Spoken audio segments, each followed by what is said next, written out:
The gospel text of today contains two separate but linked up parts. The first is in which Jesus makes a prediction about his passion, about his death, and also about his resurrection. The second part is a scene found only in the Gospel of Matthew, and it is about the temple tax. In the first part, it is very clear through the words of Jesus that even though Jesus will go to his death, that even though Jesus will suffer and die on the cross, God is still in control. God is still in charge. Human beings might crucify the Lord.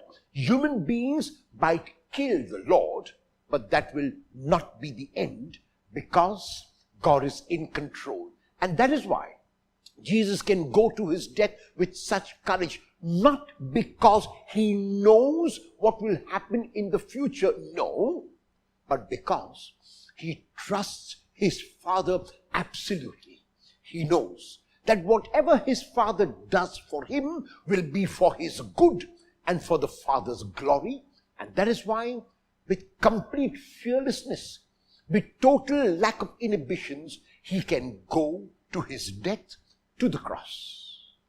In the second scene, Jesus is asked a question through Peter whether Jesus pays the temple tax.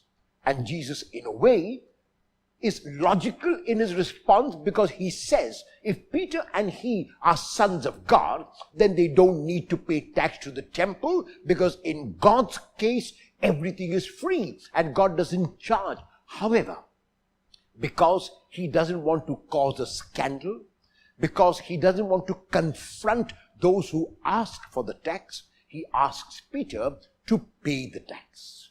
There are times when we might do things not because we believe them, but because we want to avoid scandalizing others. Sometimes we might do things not because they are absolutely right to do, but because we want to avoid giving scandal to others. That is what Jesus does in this context today. Even though he can get away without paying the tax, even though he is not obliged to pay the tax, he still does it because he wants to avoid confrontation, he wants to avoid scandal. Will I do things today to avoid scandalizing others? Will my behavior before others be such that they are inspired by me? Will I avoid confrontation and move today to carefrontation?